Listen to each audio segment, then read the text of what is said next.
Irmãos, se sentirem, se inscrevam no canal. Vamos ler o Evangelho de Deus ali do Espírito. Livro do Apocalipse, no capítulo 5. Essa Bíblia está na página 318, é o último livro da Bíblia. Apocalipse, capítulo 5, irmãos. Eu já vou lendo para adiantar, por causa do horário. Vou ler um pouco rápido. A Irmandade acompanha. Diz assim: o livro selado com 7 selos, somente o Cordeiro é digno de abrir. Eu vi na destra do que está assentado sobre o trono um livro escrito por dentro e por fora, selado com 7 selos. Eu vi um anjo forte brandando com grande voz: quem é digno de abrir o livro e desatar os seus selos? E ninguém no céu, nem na terra, nem debaixo da terra podia abrir o livro, nem olhar para ele. E eu chorava muito, porque ninguém foi achado digno de abrir o livro, nem de o ler, nem de olhar para ele. E disse-me um dos anciãos: não chores. Eis aqui o leão da tribo de Judá, raiz de Davi, que venceu para abrir o livro e desatar os seus 7 selos. E olhei, e eis que estava no meio do trono e dos 4 animais viventes, entre os anciãos, um cordeiro, como havendo sido morto, e tinha 7 pontas e 7 olhos, que são os 7 Espíritos de Deus enviados a toda a terra, somente até aqui. Amém. Depois a Irmandade chega em casa, faz uma leitura mais tranquila, na comunhão e na virtude. É bom sempre ler as Escrituras. Ler as Escrituras é dever do cristão. É mandamento nosso, né? É mandamento. Examinai as Escrituras e nela encontrareis a vida eterna. E a fé vem pelo ouvir da palavra de Deus. Irmãos, que nós vemos essa palavra do livro que João viu na revelação. Um livro aberto, um livro fechado, selado com 7 selos. E alguma coisa falava para ele que aquele livro precisava ser aberto. Porque se aquele livro não fosse aberto, se aqueles 7 selos não fossem quebrados, talvez hoje nós não estaríamos aqui. Ele procurou na terra, está escrito aqui, nós lemos: e ninguém no céu, nem na terra, nem debaixo da terra era digno de abrir aquele livro e de nem olhar para ele. Certamente procurou no meio dos profetas, dos sacerdotes, das mulheres que fizeram histórias no Evangelho, mas não encontrou ninguém digno de abrir aquele livro. E ele se desesperou e a aflição tomou conta do seu coração. E quando ele chorava, o ancião falou com ele: não chores, eis aí o Cordeiro que foi morto e vive. Ele é digno de abrir. Glória a Deus. E aqui, irmãos, está escrito que quando João olhou, foi nesse ponto que o Senhor me apontou essa palavra. Eu vou ler. E olhei, os versículos 6. E olhei, e eis que estava no meio do trono e dos 4 animais viventes entre os anciãos, um cordeiro que, havendo sido morto, tinha 7 pontas, 7 olhos, que são 7 Espíritos de Deus enviados a toda a terra. A igreja percebeu que o livro tinha 7 selos. Então, somente Cristo tinha o poder, a autonomia e a autoridade de abrir aquele livro. Porque somente Cristo, sobre ele está os 7 Espíritos de Deus. Aqui no capítulo 3 do Apocalipse, depois da Irmandade ler em casa, está escrito: isto diz o Amém, aquele que tem os 7 Espíritos de Deus. Então, os 7 olhos e as 7 pontas são os 7 Espíritos de Deus. E o mais interessante, irmãos, é que esses 7 Espíritos de Deus foram enviados a toda a terra. Eles estão entre nós, representado cada um no seu poder, cada um na sua função. Bendito seja o Senhor. Cada um tem a sua função, cada um tem a sua área de operação. Cada um é que nem uma ferramenta, irmãos. Tem que ter cada profissão que exige ferramenta, o dentista, o mecânico, o eletricista e assim por diante, o engenheiro, o pedreiro. Cada ferramenta ela tem a sua função. Um exemplo bem simples para a Irmandade entender: eu não posso fazer o que eu faço com um alicate com uma chave de fenda. e nem posso fazer muitas das vezes o que eu faço com uma chave de fenda com alicate. O que eu faço com uma chave grande, que é tão cara, eu não posso fazer com uma chave pequena, que é tão simples. Então cada ferramenta, cada representação do poder dos 7 Espíritos de Deus, que foram enviados por toda a terra e estão entre nós, eles têm a sua função, eles têm a sua operação, eles têm a sua glorificação. Cada um se apresentou de uma forma para a humanidade, cada um se apresentou de uma forma aos homens, cada um se apresentou de alguma maneira para a igreja, para a humanidade. Está escrito, ó, irmãos, não está escrito aqui que foi enviado só sobre a igreja, está escrito aqui que foi enviado sobre toda a terra. Bendito seja o Senhor, irmãos. E a primeira representação do poder de Deus, que toda a terra tem que reconhecer, é o poder do Deus Criador. Aleluia, a representação do Deus Pai, o Deus Criador, aquele que formou os céus e a terra, aquele que fez tudo, e Ele é tão bom, Ele é tão maravilhoso, que Ele fez tudo, deixou tudo pronto, depois fez o homem e falou: tá aí, Adão, tá tudo pronto, coloca nome, planta, come, bebe, vive. Bendito seja o Senhor. Irmãos, e é importante o homem reconhecer Deus como Criador, é importante o homem enxergar na criação o poder de Deus. É tão importante que o apóstolo Paulo, no 1 de aos Romanos, ele fala: o poder invisível de Deus foi manifesto na criação, e aquele que não o reconhece é inexcusável, quer dizer, é indesculpável.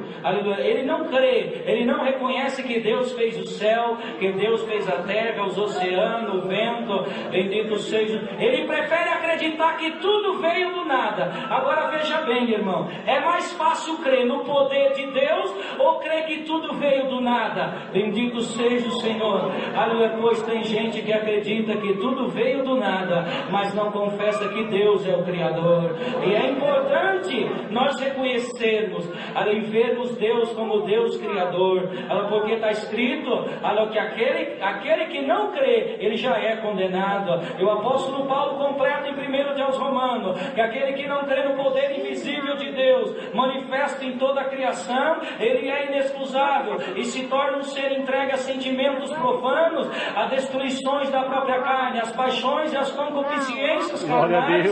Por quê? Porque não creu no Deus Criador, porque não acreditou no Deus Criador. Aleluia, bendito. Porque, irmão, um dia um músico estava indo para o batismo no meio da floresta, e ele se perdeu no sábado à noite. O batismo era no domingo de manhã, e ele parou na casa de um homem. Quando ele chegou, bateu palma, reconheceu, era amigo do pai dele, falou: senhor, deixa eu posar essa noite na sua casa, que vai ter um batismo aqui. Eu me perdi da turma, mas amanhã cedo eu vou continuar. Pode dormir. Você está indo para onde? Eu estou indo para um batismo da igreja. Ele falou: mas batismo de quê? Da igreja, de Deus. Ele foi falando do evangelho. Ele falou: não, isso aí não existe, isso aí para mim não existe, isso aí para mim é conversa. Não, então vamos comigo lá amanhã no batismo, para o senhor ver que existe, é bonito, a obra de Deus é maravilhosa. Ele falou: não, se você provar para mim aonde está Deus, eu vou com você nesse batismo. Onde é que está Deus? Eu nunca vi Ele. Onde é que Ele mora? Onde é que é a casa dele? Aí o irmão ficou na comunhão e falou: se eu mostrar para você aonde está Deus, você vai comigo no batismo? Falou: se você mostrar para mim aonde está Deus, eu vou com você no batismo. O irmão ficou na comunhão e falou: Deus, agora me dá uma guia, fala na minha boca. E Deus visitou o seu servo e começou a dizer: sabe aonde eu vejo Deus, São Manuel? Eu vejo Deus no azul do céu, eu vejo Deus no verde da mata, eu vejo Deus no azul da água, eu vejo Deus na força do vento, eu vejo Deus quando um raio cai na terra, eu vejo Deus quando a chuva desce, eu vejo Deus na força dos mares, eu vejo Deus na criação dos teus animais, eu vejo Deus na gravidez da tua filha, do neto que ela está te dar, e na enfermidade da tua esposa. Para! É o suficiente, eu vou com você no batismo. No batismo, Deus chamou o São Manuel e a família inteira. Quando nós olhar para o céu, nós tem que ver Deus. Quando nós olhar para o sol, nós tem que ver Deus. Quando nós sentir a chuva cair, nós tem que ver Deus. Quando nós ver o vento bater, nós tem que ver Deus. Quando nós escutar o trovão no céu, nós tem que ver Deus. Quando nós olhar para a perfeição do corpo humano, como ele trabalha, como ele funciona,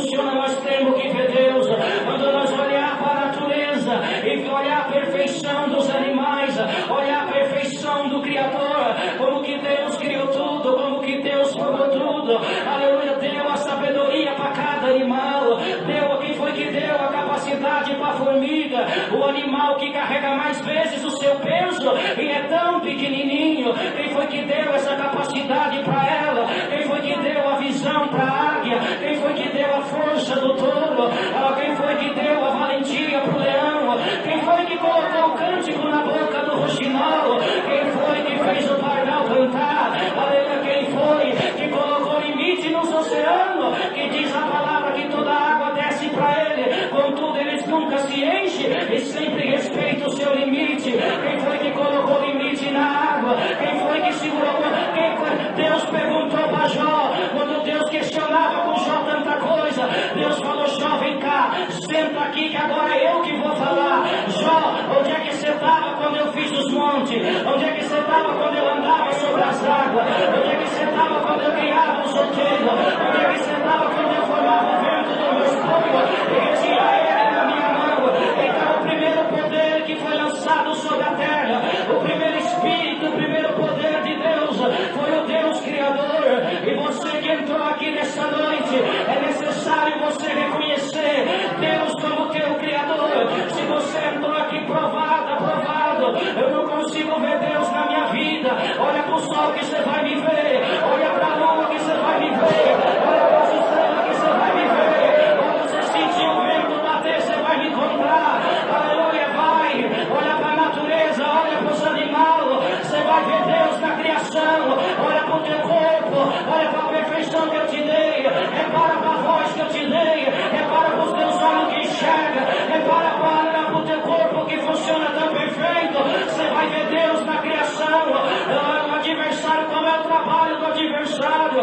É colocar uma venda nos olhos da humanidade, é colocar uma venda nos olhos dos homens, para não enxergar o Deus Criador e formador dos céus e da terra, porque ele sabe que primeiro de Romano fala que aquele que não crê no poder em Criador, o poder invisível de Deus manifesta em toda a criação, ele é inexcusável, ele é indesculpável. Então creia no Deus Criador, acredita no Deus Criador.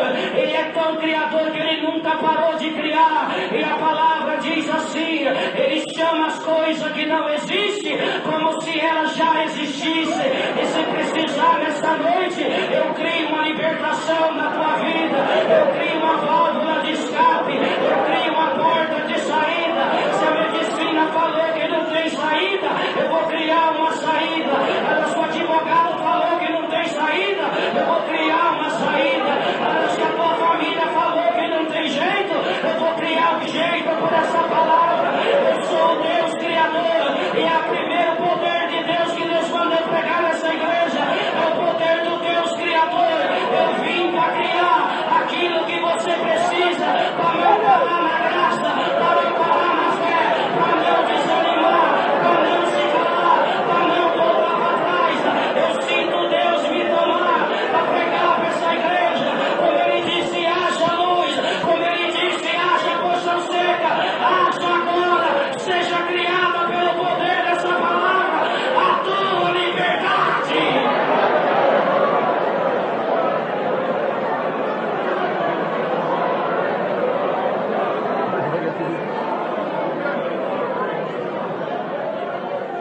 Vamos passar para frente.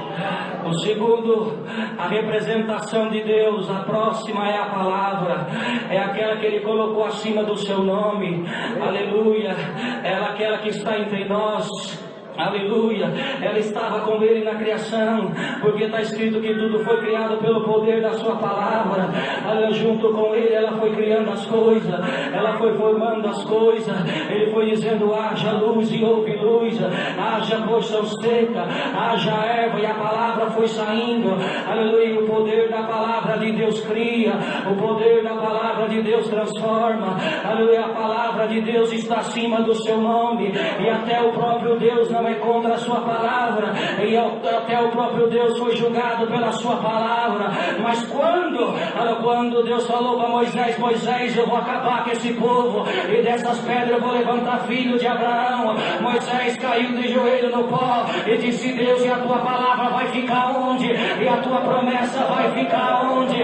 Aleluia, bendita a sua palavra, está acima do seu nome, é ela que julga a igreja, é ela que bate o martelo. Não pense que você vai para juízo final. O teu juízo é aqui.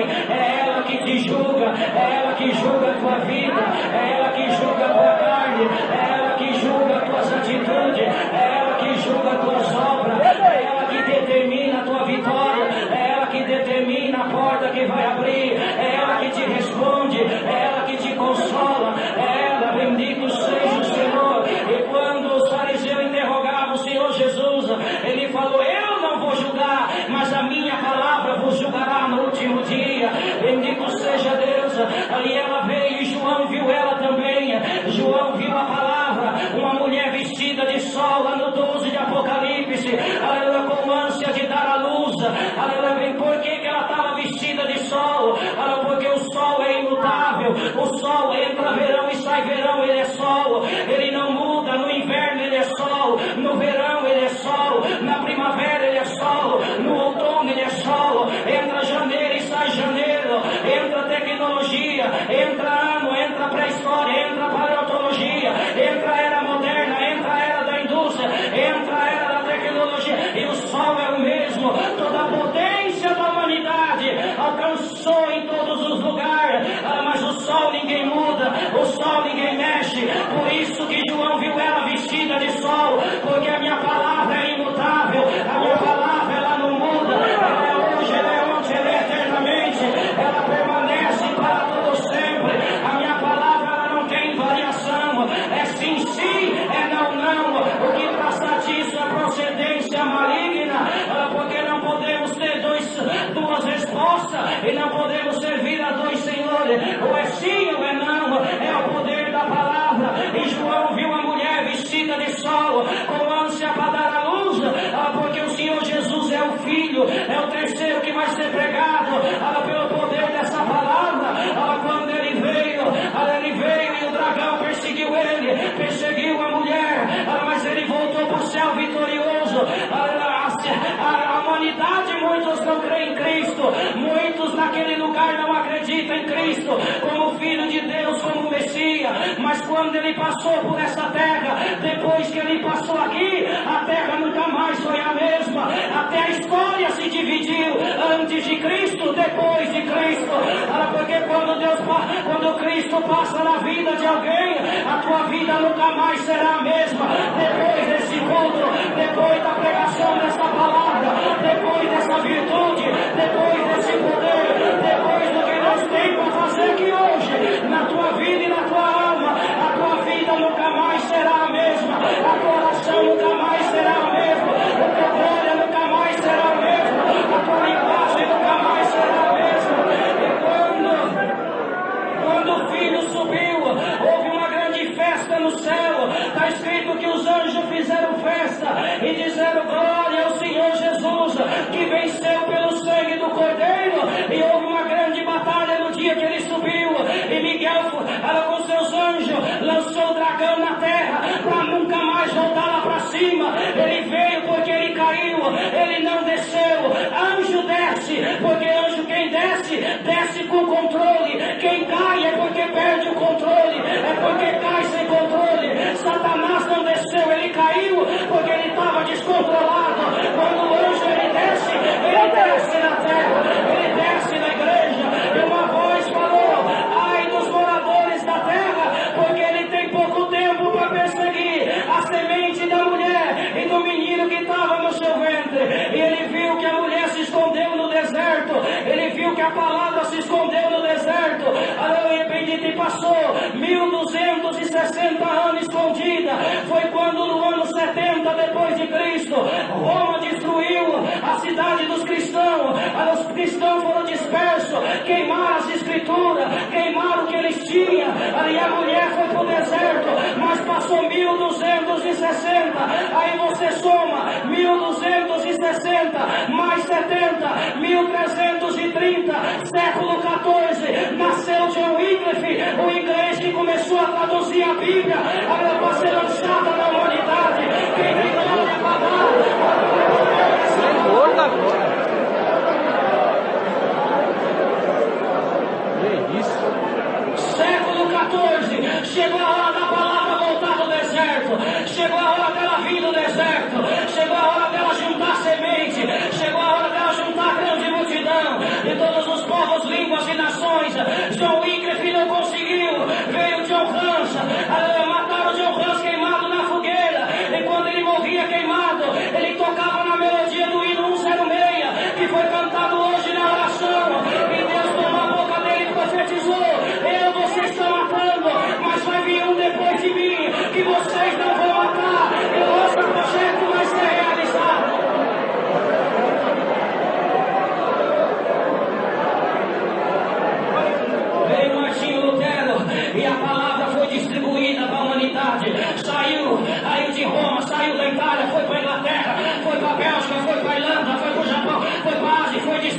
vindo e foi soltando a palavra, porque ela voltou do deserto. Ela veio do deserto para ser distribuída para a humanidade. Aleluia, é ela que cria, é ela que está com Deus Criador, e é ela que está aqui dentro, ela vestida de sol. Aleluia, quando João viu ela vestida de sol, ela estava com a lua debaixo do pé. Quem é a lua? A lua é a igreja, porque entre o sol e a lua tem a terra. Aleluia, o brilho da lua depende da rotação da terra, pelo reflexo do brilho do sol, que é a palavra. A terra é a carne, a lua é a igreja, e a tua carne impede o brilho do sol de querer resplandecer no teu rosto. Tem dia que você está minguante, mas tem dia que você vai crescendo. Tem dia que você vira uma lua nova, e hoje você entrou aqui minguado. O glória está minguado, a virtude está minguado, mas agora eu começo a crescer. Vai crescendo a lua, eu vou te levantar, e você vai sair desse mundo como uma lua cheia, cheia da minha glória, cheia do meu poder, cheia da minha graça, cheia da minha glória.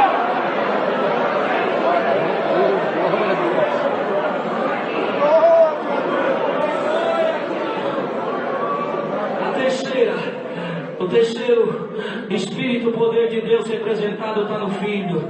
Aleluia, a criação de Deus. Está escrito: tu és meu filho, hoje te gerei. Esse aqui foi o único que foi gerado das entranhas de Deus. Está escrito, é o único que a Bíblia afirma: ou tu és meu filho, hoje te gerei. Mas não somos todos filhos de Deus. Quando nascemos do ventre da nossa mãe, somos criaturas de Deus, porque Deus não gerou Adão, Deus criou Adão. Deus fez Adão com a sua mão, criou ele do barro. Adão é criatura de Deus. Quando nós nascemos da nossa mãe, nós somos natureza de Adão. Para nós ser filho de Deus, diz o apóstolo Paulo aos Romanos, não são os que são nascidos da carne que são filhos, mas aqueles que são nascidos pela fé em Cristo Jesus são adotados para ser filho de Deus, para a glória eterna. Você quer ser registrado, visita, como filho de Deus na glória, e Deus escreveu teu nome no livro da vida. Então creia no Deus Criador, creia nessa palavra e creia no Senhor Jesus, que deu a vida por você, para você estar aqui hoje ouvindo essa palavra e sentindo a glória que esse povo sente. Porque para ser filho, tem que ter fé, tem que crer no seu poder. O quesito dessa graça, o acesso da graça, o ingresso da graça, diz o apóstolo Paulo, que o ingresso a esta graça é o crer, é a fé. Bendito seja o Senhor. Muitos interpretam e pregam: a graça não é de quem quer e nem de quem corre atrás. Não é bem assim que está escrito. Quando o apóstolo Paulo falou que não é de quem quer e nem de quem corre atrás, ele não falava da graça do Senhor Jesus, ele falava da escolha de Jacó e Esaú, lá em 9 de aos Romanos, quando Deus escolheu Jacó e não escolheu Esaú, a escolha de Israel para ser seu povo. Aí sim, isso não é de quem quer e nem de quem corre atrás, mas é para quem Deus compadece. Mas a graça do Filho de Deus é para todo aquele que crê. Ide por todo mundo, pregai o meu evangelho a toda criatura. Todo aquele que crê e for batizado será salvo. Porque a confusão, ela desceu na torre de Babel e as nações foram dispersas sobre a terra. Mas João viu na ilha de Pátimo todas as nações reunidas, gente de todo o povo, língua e nação. Porque a graça veio para todo aquele que crê no poder, para todo aquele que crê na palavra, para todo aquele que crê no Filho. É o ingresso da graça, é o crer, é o acreditar. Creia no Deus Criador, creia nessa palavra, creia no seu Filho, e você vai ter o ingresso da graça do Filho de Deus na tua vida.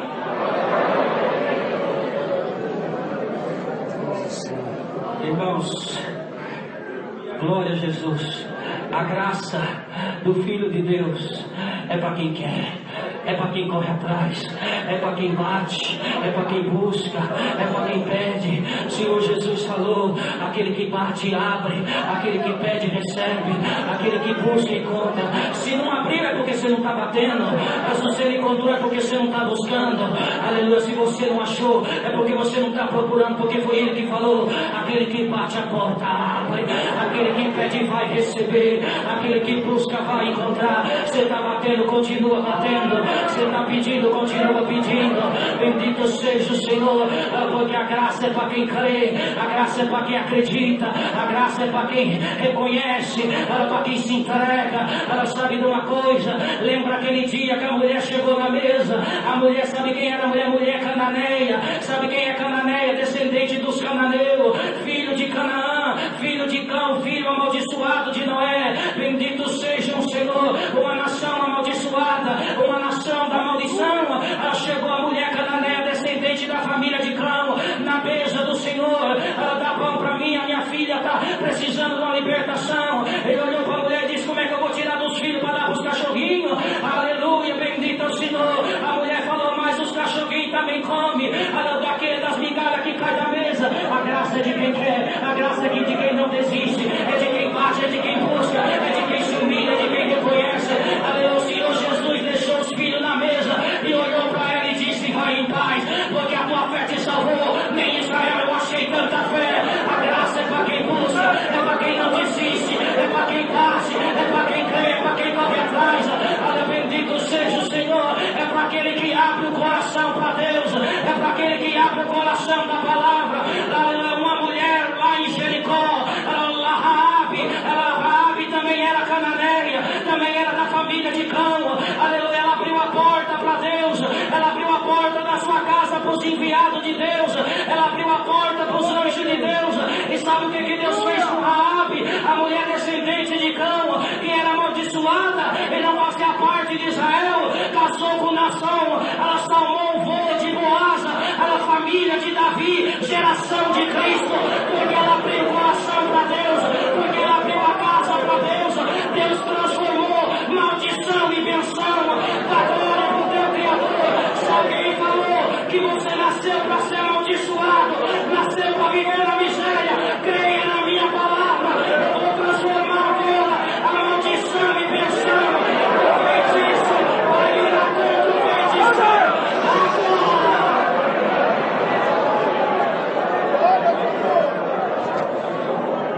Santo é o Senhor. Aleluia. Deus Criador, eu estou resumindo, irmão, vou ver se eu consigo não acabar muito tarde essa palavra. Aleluia, Deus, a sua palavra, o seu filho, aleluia, bendito agora, aleluia, o quarto ser pregado, o Espírito Santo, aleluia, aquele que quando o Senhor Jesus foi subir, os discípulos se entristeceram e falaram: e agora, como é que nós vamos fazer? O mestre está indo embora, quem é que vai guiar nós? Quem é que vai conduzir nós? Quem é que vai fortalecer nós? O Senhor, conhecendo a aflição do coração dele, disse: não vos perturbeis, eu vou para o meu Pai, mas quando eu chegar lá, eu vou rogar para o meu Pai, e ele vai enviar o Espírito Santo Consolador, que vos guiará em toda a verdade e justiça. Aleluia, o Senhor Jesus subiu e demorou 10 dias, aleluia, o Filho conversando com o Pai, aleluia, aleluia. Depois de 10 dias, o Espírito Santo desceu para cumprir a missão dele. E qual é a missão dele? Na igreja ele tem uma missão, no mundo ele tem uma missão. A missão dele no mundo está aqui lá no Evangelho de João, é convencer o homem do pecado. Aonde o evangelista não chegar, o Espírito Santo vai chegar. Bendito seja o Senhor, porque quando Abraão chegou naquela nação, aleluia, Deus deu um sonho para o rei e mostrou que ele era homem de Deus. Não se preocupe, aonde o evangelista não chegar, o Espírito Santo vai chegar. Glória ao Senhor. Olha, é ele, a missão dele é convencer o homem do pecado. Sabe aquele remorso que você sente quando faz uma coisa errada? Sabe aquele peso na consciência? É o Espírito Santo te convencendo do teu erro, é o Espírito Santo te convencendo do teu pecado. Você tem que mudar, você tem que parar com isso.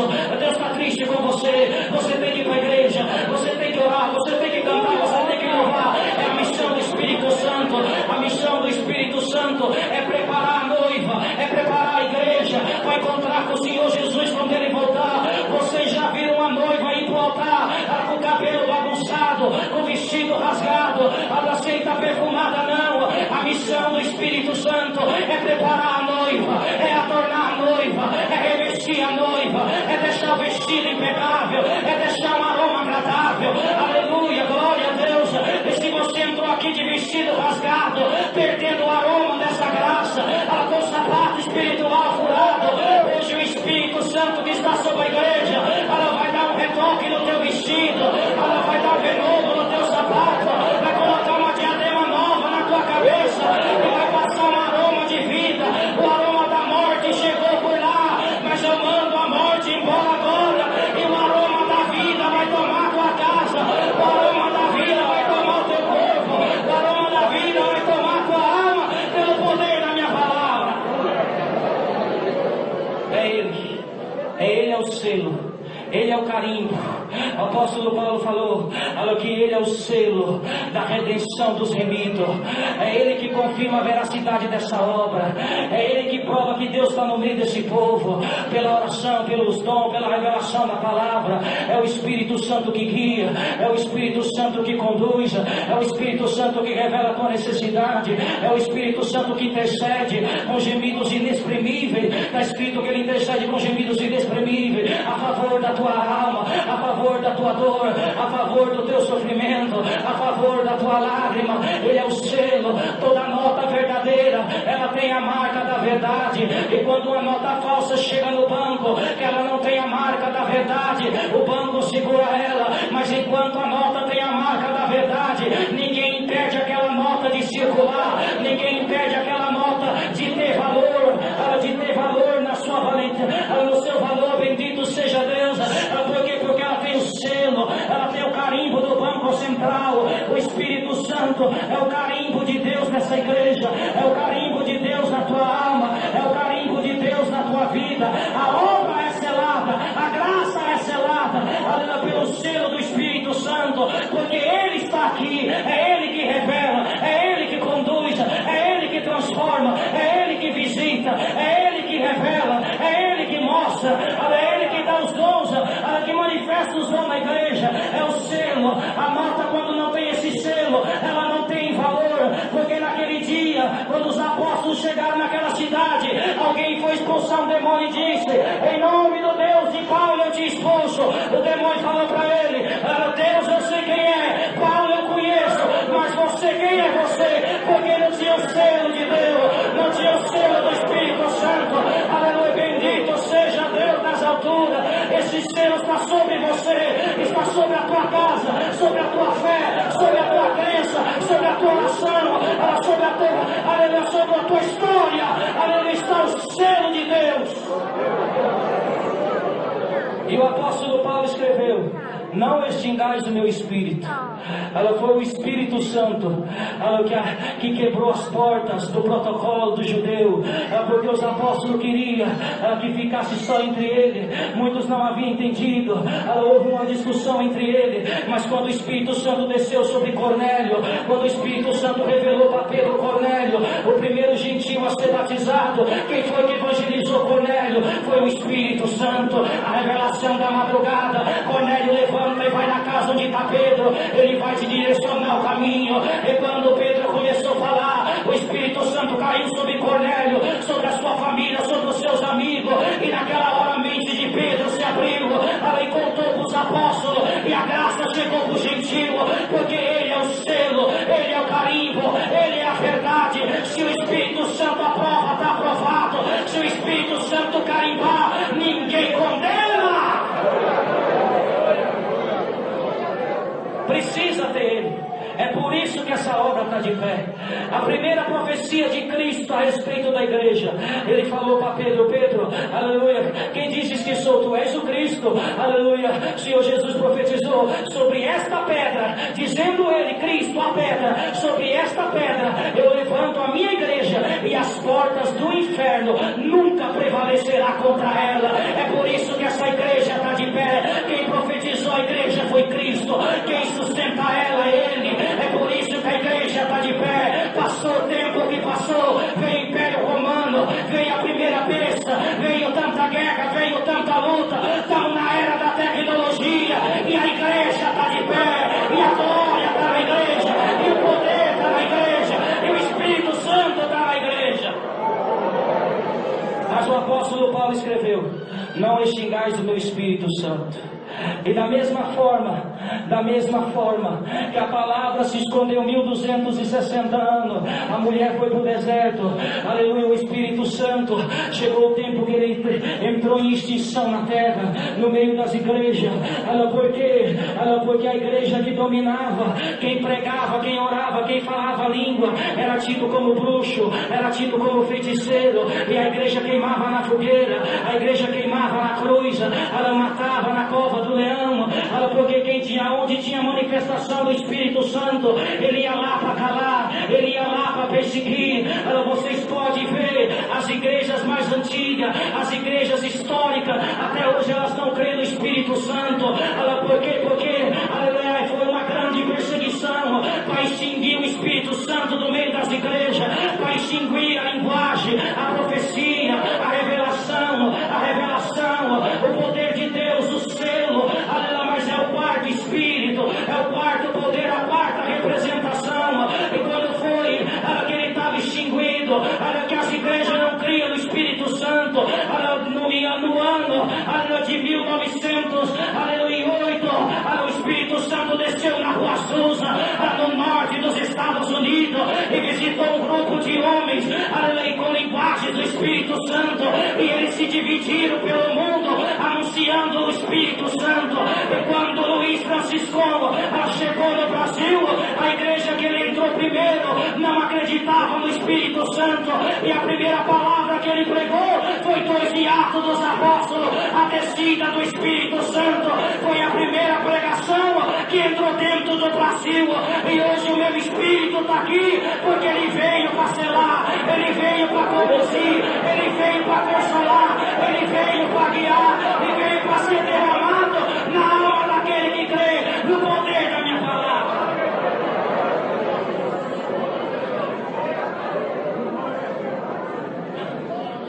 Não vai dar tempo. A quinta representação do poder de Deus, ela está na água. Mas por que na água? Aleluia, glória a Jesus. Porque o Espírito de Deus passeava sobre as águas. Nós temos água lá no céu e nós temos água aqui na terra. Lá na epístola de João ele fala que a água é uma das que testifica do poder de Deus aqui na terra. A água tem o poder da purificação, a água tem o poder da limpeza. Existia uma bacia de água dentro do templo, e quando o sacerdote entrar no lugar santíssimo, ele tinha que se lavar com a água, porque senão ele morria lá dentro. A água, símbolo da limpeza, símbolo da purificação. O Senhor Jesus falou: aquele que não nascer da água e do Espírito não pode ver o reino de Deus. Porque quando uma criança está para nascer no ventre da mãe, ele está numa bolsa com água. Quem nasce da carne, nasce da água, e para ser filho de Deus, tem que nascer na água do santo batismo, a água que limpa, a água que purifica, a água que santifica. E antes de Eliseu, tomado por Deus, mandar Naamã mergulhar 7 vezes no Jordão, Deus já tinha dado a lei para Moisés: quando um leproso for curado da sua lepra, tem que se lavar 7 dias dessas águas aqui do templo, para ser curada a sua lepra, para ser lavado de toda a sua imundícia. Foi por isso que Deus tomou Eliseu e falou para Naamã: vai lá no Jordão e dá 7 mergulhos, porque representava os 7 poderes, representava os 7 espíritos, que tem poder de tirar o pecado, que tem poder de limpar, que tem poder de purificar, que tem poder de salvar, que tem poder para curar. É o poder da água. Bendito seja o Senhor. E esse poder da água, ele trabalha junto com o próximo que vai ser pregado. É o poder do sangue. Aleluia. Que a sexta, a representação, aleluia, é o sangue, porque o sangue, ele é a vida. Bendito seja Deus. E está escrito que Cristo não veio só por água, mas por água e por sangue. É ele que testifica, porque quando o soldado furou ele, saiu água misturada com sangue da sua costela. Aleluia, glória a Jesus. E o sangue simboliza a vida, aleluia, que está entre os homens. A vida que deu Deus para o homem, ela está representada pelo sangue. E a vida e o sangue representam o poder de Cristo sobre a igreja, representam o poder da vida de Cristo sobre a igreja. Alguém interpreta que a morte perdoa pecado, a morte não paga pecado. O que pagou o nosso pecado foi o sangue de Cristo na cruz. A palavra afirma: a morte é salário do pecado, é salário que se recebe. O salário do pecado é a morte. O que paga pecado é o sangue do conserto eterno, aquele que foi derramado na cruz. Porque quando na época da lei, para pagar o pecado do povo, tinha que matar o cordeiro, colocar o sangue na bacia, e o corpo do cordeiro era levado para fora da cidade. O corpo morto simbolizava o pecado, e o sangue que ficava dentro do templo simbolizava a vida, porque Deus não aceita a morte como pagamento, Deus aceita a vida como pagamento, Deus recebe a vida como pagamento.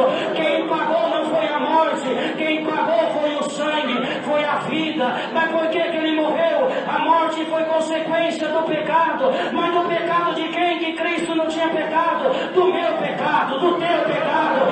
Ele teve que morrer, e por isso ele foi crucificado fora da cidade, porque o cordeiro que pagava na lei, o corpo do cordeiro era levado para fora da cidade, e Cristo foi crucificado fora, porque o seu corpo simbolizava o pecado que estava morrendo, estava sendo vencido o inferno, estava sendo vencida a morte, estava sendo vencido o pecado, e o sangue começou a pingar no jardim do Getsemane, e foi pingando até o Calvário.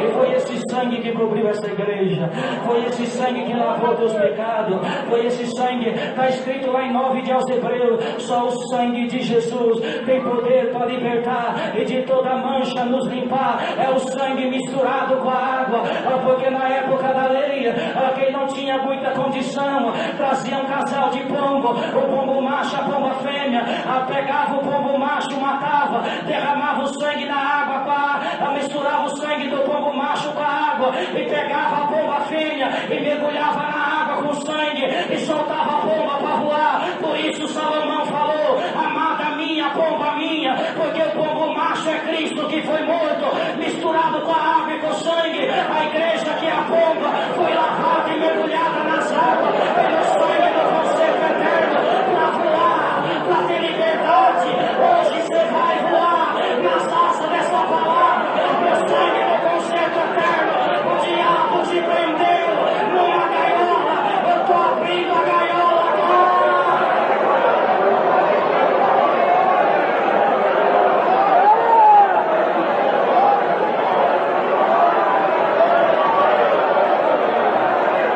Voa, pomba minha, amada minha, eleita minha, imaculada minha, vim para te lavar, vim para te limpar. Mergulha nessa palavra, eu vou te curar. É o sangue, é o sangue que tem poder para limpar, é o sangue que tem poder para libertar. O sacerdote tinha que matar o cordeiro, aí colocava um pingo, quando ele entrava para ser ungido para sacerdote, era um pingo de sangue na orelha direita, um pingo de sangue no polegar direito, e um pingo de sangue no pé direito. Sabe para quê? Para não dar ouvido para a carne, para não dar ouvido para Satanás, para não colocar a mão na obra de Deus, para não caminhar para o caminho do pecado. E hoje esse sangue vai te ungir, como na igreja, no interior de Rondônia, numa busca de onde Deus tomava o seu servo e dizia: o sangue do conserto eterno está cobrindo essa igreja. E ele viu a olho nu o sangue escorrendo na parede da igreja. E quando foi no outro dia, mais de 10 irmãos foi lavar o véu, e a água ficou manchada de sangue, e a esposa de um cooperador guardou o véu manchado de sangue na geladeira. Passou alguns meses, o demônio tomou uma mulher na vila, na cidade, levaram o pastor, o feiticeiro, o padre, o macumbeiro. O demônio não saía, e a jovem acorrentada na cama. A irmã ficou sabendo, pegou o véu manchado de sangue do culto daquele dia, foi lá escondido e botou na cabeça da endemoniada. O demônio foi embora. Esse sangue que vai te cobrir, esse sangue que vai cobrir a tua casa, ele tem mais poder que sangue de bode, sangue de galinha preta. É o sangue do conserto eterno que vai cobrir a tua vida, que vai cobrir a tua casa, que vai cobrir a tua mente, que vai cobrir o teu coração.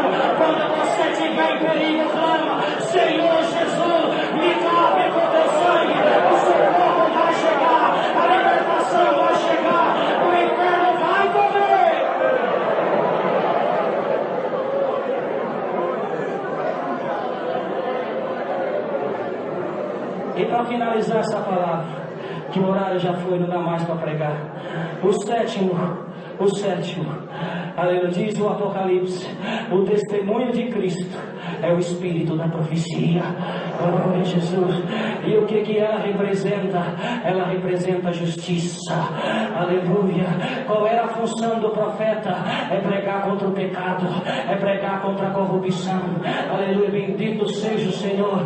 É pregar, aleluia, contra a mentira, contra a heresia, contra a hipocrisia, contra o pecado, contra a corrupção. Esse espírito estava sobre Noé, pregoeiro da justiça, estava sobre Moisés, e de Moisés Deus tirou ele e deu para mais 70 anciãos. E quando eles começaram a profetizar, alguém veio e disse: Moisés, o povo está profetizando. Ele disse: oxalá que todo Israel profetizasse, porque aonde não tem profecia, o povo se corrompe. Porque a função da profecia não é só pregar um carro para você, não é pregar uma porta aberta, não é pregar uma empresa. A função da profecia é pregar contra o pecado, é pregar contra a mentira, é pregar contra a corrupção, é pregar contra a injustiça. Está cheio de profeta querendo pregar nome, querendo pregar RG, querendo pregar sexo de menino.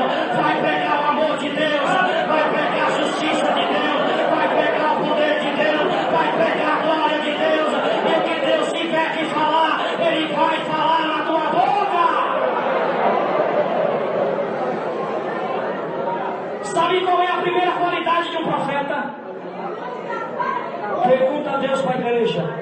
Qual foi a primeira coisa que eu fiz com Isaías, quando eu consagrei ele para profeta? Limpei ele, purifiquei ele. Olha, porque a primeira qualidade do verdadeiro profeta é o bom testemunho, é a justiça, é a verdade, é a sinceridade. Está cheio de gente dizendo que é homem de Deus e que é mulher de Deus, apoiando o pecado, apoiando a bebida, apoiando a vaidade, apoiando a mentira. Quem é profeta de verdade ama a minha verdade, ama a minha glória, ama a justiça. Cadê os verdadeiros profetas? Cadê os verdadeiros adoradores? Quem quer ser consagrado para profeta hoje da glória?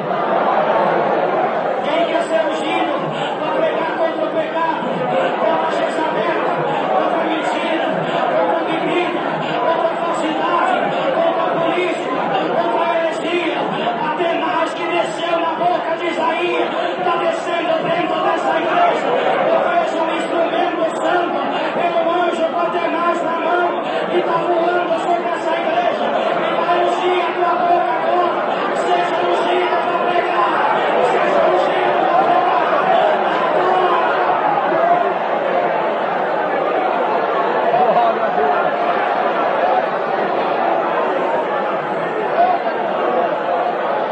Glória a Deus. Não dá mais para pregar. E para fechar essa palavra, os sete Espíritos de Deus, o Deus Criador, a palavra, o Filho, o Espírito Santo, a água, o sangue e o Espírito da profecia. Quando João viu Cristo, porque Cristo tem os sete Espíritos de Deus. Por quê? Porque quando Deus criava, Ele já estava com Ele na criação. Ele é a palavra. Porque quando João viu Ele vindo no Apocalipse, Ele veio escrito na sua testa a palavra de Deus e a veste salpicada de sangue, porque o sangue do concerto eterno venceu a guerra lá em cima e vai vencer aqui embaixo, vai vencer na tua vida, vai vencer na tua casa, vai vencer no teu trabalho, vai vencer na tua faculdade, vai vencer no teu filho, vai vencer na tua filha, vai vencer no teu casamento. Nele está os sete Espíritos. Ele tem os sete Espíritos. Ele representa os sete Espíritos. Ele está no Criador. Ele está na palavra. Ele é o Filho, o verdadeiro homem. A expiação do pecado. A água e o sangue estavam com ele. Ele é testemunha da água e do sangue. O Espírito Santo foi ele que clamou para o Pai enviar para o seu, para aquele que cresce no seu nome. E o Espírito da profecia é o seu testemunho, é a sua identidade. Quando um policial é federal, ele tem a sua sua identidade, ele tem a sua carteira. Todo militar tem a sua carteira, toda autoridade tem a sua carteira, tem a sua identidade. Sabe qual é a identidade de Cristo? É o espírito da profecia, da justiça, da verdade, da mamãe, Jesus, do milagre, do poder, da maravilha. E o 7 poder, ele está dentro do culto, ele está dentro da igreja. Mas como assim? No poder do 7 amém, o 7 Espírito de Deus está no 7 amém que tem no culto, porque diz o Apocalipse, ele é o amém e ele tem o 7 Espírito. Deus seja louvado, o primeiro amém. Inicia o culto no nome do Filho, o segundo amém, a primeira oração, o terceiro amém, a testemunhança, o quarto amém, a palavra, o quinto amém, a última oração, o sexto amém, o encerramento, o sétimo amém.